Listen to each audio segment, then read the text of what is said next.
So as Daniel mentioned, we're going to be talking about a different approach to how to compete in the social casino space, especially given how competitive social casino is right now. So just what we're going to cover, a little bit about myself and about Amaya, or really why you should be, or why you might want to pay attention. What is Blue Ocean strategy, and again, why it's important, how you create it, and then some tools to create it. One thing that's absent on there and that I had thought a lot about is actually working with this group to create a Blue Ocean strategy. And as you'll see when we go through it, that would kind of defeat the purpose if we all came out with the same Blue Ocean strategy. But that is one thing that we can even talk about via email afterwards. So again, a little bit about myself, or why this might be somewhat relevant. And I think one of the more interesting things is that I have both small company and big company experience. I've been part of 4 startups. Merscom, which was a traditional gaming publisher, started in '93. Playdom, which was one of the pioneers of social gaming.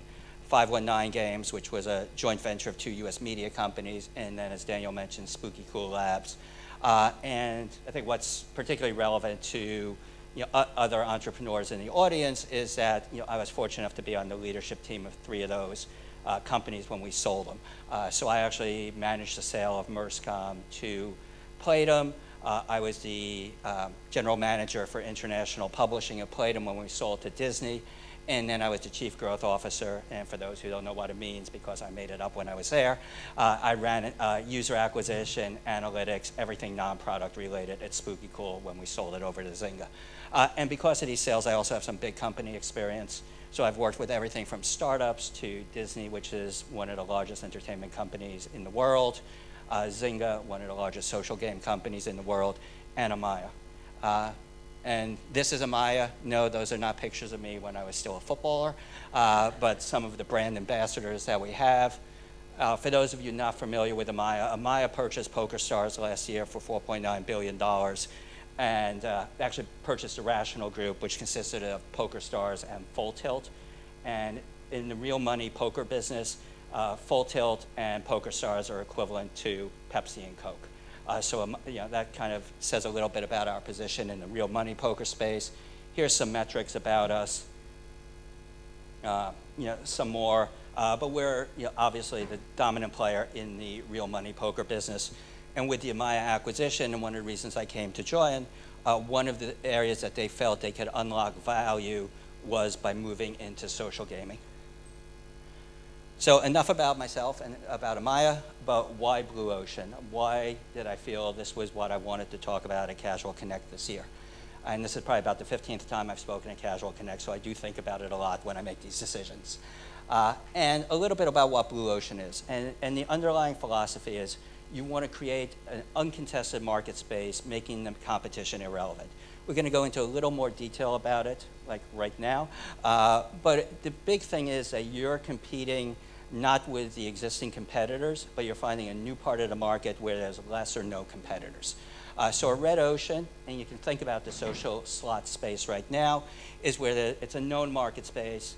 You can have the Eilers research. You know exactly what the space is worth. There's a lot of competitors. You know who they are. And really, the way you succeed in the space is fighting for market share.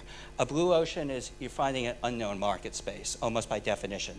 Because it is unknown, there's few, if any, competitors in the space, and you're creating market share. As you can see, cutthroat competition makes the ocean bloody. That's why it's called red. New market makes the competition irrelevant. Some other distinctions, as I said, it's about, red ocean is about competing in an existing market space and beating the competition. And you'll often hear the phrase, trying to win at a red ocean company. It's all about winning market share from your competitor, being price competitive with them, bringing out new features, new marketing. It's all about taking market share from from B to A so that you can grow your business. Blue ocean is, again, creating new markets where you're not even looking at the competition. And one thing I want to stress is you can be successful in either of these. I'm not going to sit here and say you can only be successful in a blue ocean. One of the most profitable companies, biggest companies in the world is Disney. Disney is almost purely a red ocean company. They compete in the film industry. They compete in amusement parks, in the cruise line industry. All of those are red oceans. They do it incredibly well. They're worth literally hundreds of billions of dollars. But for social casino, and this is why I think it's particularly relevant to all of us, myself included, is it's a very bloody red ocean. And that's really why it's very important to be looking at different approaches to the market. The reason I used it in that first example is because it's the best definition of a red ocean business industry that I can think of. You look at it, there's billion-dollar companies, IGT, Zynga, Scientific Gaming, Caesars, that are all competing for that same market share, really doing the exact same thing. Again, that's the definition of it. It's an incredibly competitive industry. For any of you trying to break into it, and that's probably why most of you are here or already there, you know how competitive it is. Driving, and what that competition drives is user acquisition costs. I was part of a presentation earlier today about how you manage it. And when asked about the biggest challenge, actually a couple people did not even mention at first how high user acquisition costs are, because it's almost a given. And then when we started discussing it, obviously that is the biggest part, but it's to the point where it's becoming almost impossible to profitably get users in this red ocean strategy from other companies. And then at the end of the day, so I said that there's no right or wrong strategy, but Blue Ocean Strategy has been around for about 15 years. It came from I think they were Harvard professors. There's a Blue Ocean Institute at INSEAD. It's taught at all the major business schools. And all the research that's been done show that it does have a higher ROI than red ocean strategy. So you can be Disney, you can compete successfully in a red ocean, but overall you're going to get a higher return on your investment, a higher return on your strategy by pursuing a blue ocean strategy. Since most of us are in the social casino space, we're very analytic. We make the decisions where A is greater than B, so why not go after a blue ocean strategy where you have a higher rate of return? So now that I've said how great it is, maybe it's important to find out what it is. So I'll start with an example from outside of our industry that should clarify it. But Cirque du Soleil, about 20 years ago, was entering the circus industry. And the way they've become successful, and we'll talk a little bit, go into more detail about it, was rather than pursuing a red ocean strategy, they really, probably didn't know it at the time, but they created this blue ocean strategy by reconstructing the market boundaries and moving between a circus and theater. So at the time, circus industry was a declining industry. It was very expensive to get star performers. After all, you have to pay a lot for somebody to put their head in a lion. A lot of negative sentiment. People didn't feel the animals were being treated well. Two big competitors who were spending a lot of money. And they were starting to lose people to other media. Sounds like a lot of other industries now, but it was a very unattractive industry. But still, the founders of Cirque du Soleil felt there was an opportunity. And the reason they saw an opportunity was they looked at the industry, and if you look at the red line, what's above the red line is how the current companies, which at the time was largely Ringling Brothers and then Barnum and Bailey, were competing, and even some of the small upstarts. And then at the bottom, under the red line, is new factors that they thought they would compete on that would redefine the industry. So themes, refined watching, multiple productions, artistic music and dance. And this is what's called a value curve, and we're going to be talking about it a little bit more later because it's at the core of how you create a blue ocean strategy. But this is what the Cirque people came up with. And what it shows is that existing companies, or the major companies, Ringling Brothers and Barnum and Bailey, is the dashed line. The competitors to them are the, I don't know what you call it, but longer dashes and smaller dashed line. And then Cirque was going to be that straight line. And as you can see, rather than the existing people who were all really competing along the same criteria, they created what's referred to as they created a very different value curve. They redefined it rather than just trying to compete on the same criteria as everyone else in the industry. And they did this by looking at four things. And again, this comes to the heart of blue ocean strategy. What they could eliminate from the industry right now that people are competing on, what they can create, new things that they can compete on, what they would raise and what they would reduce. All of them are there. I'm not going to read everything on the slide, especially we have a limited time and people are tired. It's 4:30. But if you look at it, the most important is that they created four new planes that they could compete on. creating a theme. You didn't have circuses competing on theme before. They all had the same themes. Making it refined, something that people who go to the theater would now go to. Multiple productions, artistic music and dance. So they created really a hybrid between circus and theater. They kept the cool stuff from circuses. They incorporated more comfort, sophistication, and they created, really, looking across market boundaries, created a new business. So what you ended up having was Ringling Brothers and Barnum and Bailey merged. They're still around, but now you have Cirque du Soleil, which is valued at orders of magnitude more than the traditional circuses, all of them combined. I was just in Vegas for G2E, and every single MGM casino, which is a lot, had a different Cirque du Soleil show. And those shows alone are generating more than the rest of the circus industry. So it really shows that by redefining the existing industry, they were able to create something that had value orders of magnitude more. So if you go back to our example of the social casino industry, imagine what you can do if you can redefine our industry in such a way that you unlock this kind of value. So how do you do it? And a big part, and at the core of it, is stop looking at existing competitors and the existing customers and shift your focus to new customers and alternative industries. And we're going to go into a little bit of detail about this, but you do it by reconstructing the market boundaries, just like Cirque did it from the traditional circus to circus and theater, focusing on the big picture, not the numbers, reaching beyond the existing demand, bringing in people who are not currently, in our case, playing, in their case, attending performances, and just doing it in the right order. And we'll talk about the strategy a little bit later. But the big thing is reconstructing those market boundaries, looking beyond what you're currently doing. And you do that by different factors. You're not going to do all 6 of these, and we'll describe each of them a little bit, especially for our industry. But you probably pick 1 or 2, and that's where you redefine how you're going to compete. So first, you can look across alternative industries. You look at what's happening, just like they looked at theater.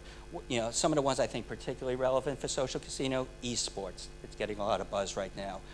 Land-based casinos, RMG, real money, iGaming. All of those are different industries that you're not currently looking at, but they have users who could potentially be interested in being our users. Strategic groups in our industry. There's different groups of players, different type of people you can look at rather than your existing 35-plus female demographic for social slots. The chain of buyers. Who are the purchasers? Who are the influencers? Who are the users? Not always the same group.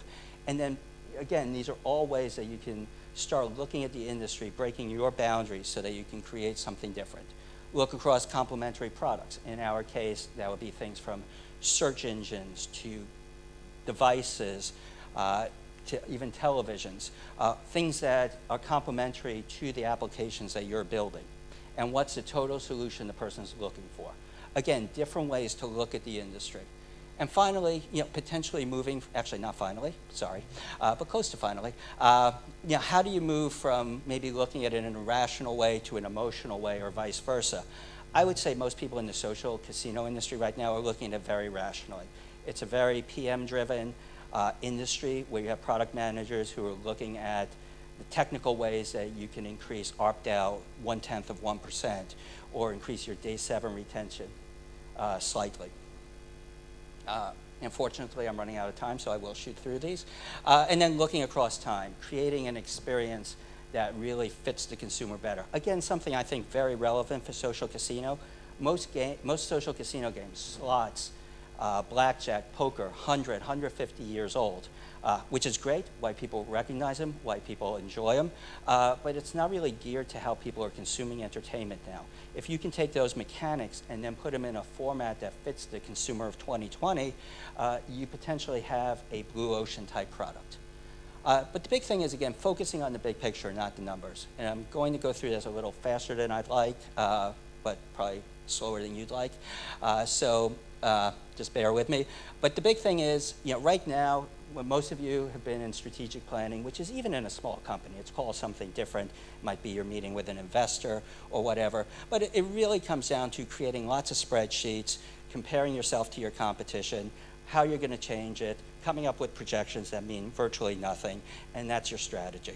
And it's usually a big document that people use to cover themselves and has very little in terms of actually impacting your business. The blue ocean approach is more you start by drawing a strategy canvas. I'll show you again kind of how that's done. Getting the whole company or your whole team to think about it within the organization. What you think outside the existing boundaries. And this presentation was actually the first thing when I came to Amaya that we presented. As I said, this is how we came up with a blue ocean strategy. So it is something that you can do in real life. And then it's all about reaching beyond your existing demand.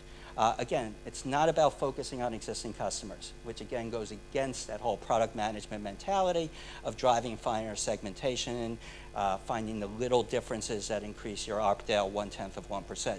It's looking at the non-customers, looking how you're going to bring more people into the new product you're creating.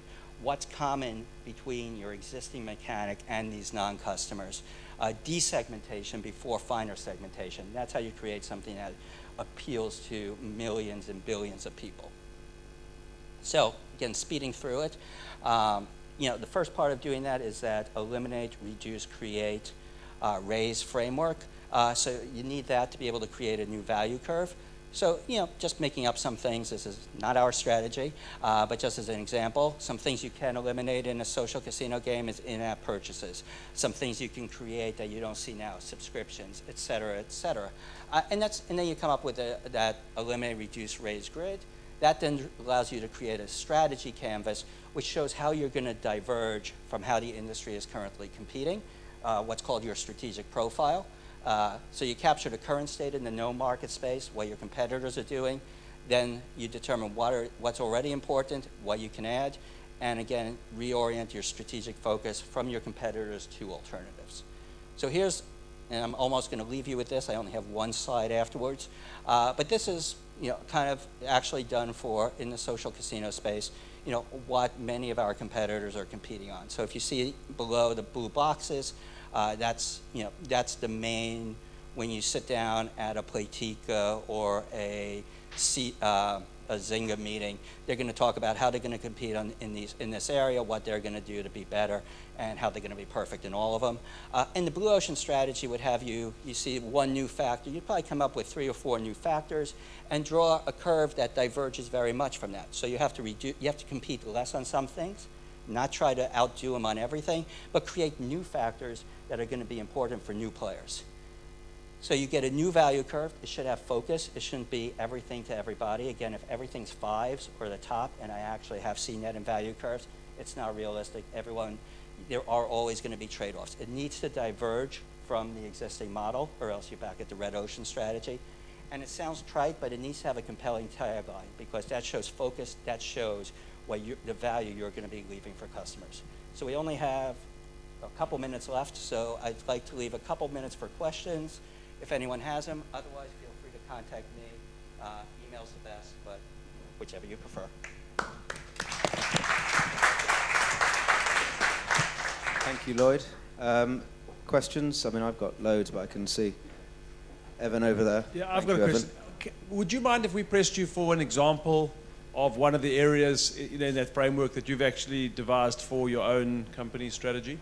So some insight into what you've done, because I understand that. Yeah. Not so easy to do to create this blue ocean. I'm just wondering if you can share with us an example of something that's... Without going into too much detail, we're creating a suite of poker products now in one game, I guess an app that's a suite of poker products that effectively eliminates liquidity, player versus house, much faster gameplay, again, trying to target the customer of 2020, and a product that we're going to be launching next year. But instead of competing on the Zynga WSOP value curve, which we're also doing from a product we inherited, trying to redefine poker to appeal to new customers, again, by being faster, but not having the liquidity, not having the difficult competition that you have in the traditional social poker games. I mean, surely a red ocean strategy is almost safety, as opposed to, because the blue ocean because you have the spreadsheets to back you up, it's very easy to, it's the fallback for many blue companies. ocean, maybe you need the luxury, potentially, of being as big as Amaya Rational Group is. I would almost say the opposite, because it's very hard for a small company to compete in that red ocean. If I was starting a slots company now, you could get very lucky, and you see the stories of a few acquisitions happening, Old Vegas finding as an it. example. Exactly, but there's a lot more stories of companies that have been eaten up and spit out. Whereas if you're able to find a new space, almost like Jelly Button's doing out there, where they've taken a casino mechanic and they've really redefined it for another space. If you're able to do something like that, I think you have a much better chance for success. At the end of the day, most of the research, probably on a career-wise level, you're safer to follow red ocean policy. If you're a company that's really looking to grow long-term, at the end of the day, you will be better off maybe mixing them, but at least looking at the blue ocean. Yeah. Any other questions? There's one at the, thank you. So I was going to ask you how you create blue ocean out of a commoditized product like poker, but I think you've answered that already, as much as you want to, I guess. And you can do it really for slots also. Yeah, sure. But I'll pivot to, if you don't mind, maybe Real Money New Jersey. I mean, PokerStars has just gotten licensed to come into New Jersey. It has been pretty much a declining poker market almost since inception, but certainly in the last 12 months. Do you think that PokerStars will cannibalize that market and basically take share, or actually grow share there? So I'm not involved in the real money business, and I can't speak for PokerStars, so I'll preface it with those two things. I actually think they're going to grow the market, but I think it's for other reasons in the blue ocean, red ocean. I think there's just a lot of the best practices that PokerStars brings to the market will probably help grow it. But I think that is a question. Actually, before I left on Friday, I actually shared this presentation with our CEO, and it's something we're discussing. It's how to make all of PokerStars a blue ocean company. Any other questions? Lloyd, thank you for a really fascinating Thank you, Daniel. Thank you, insight. everyone.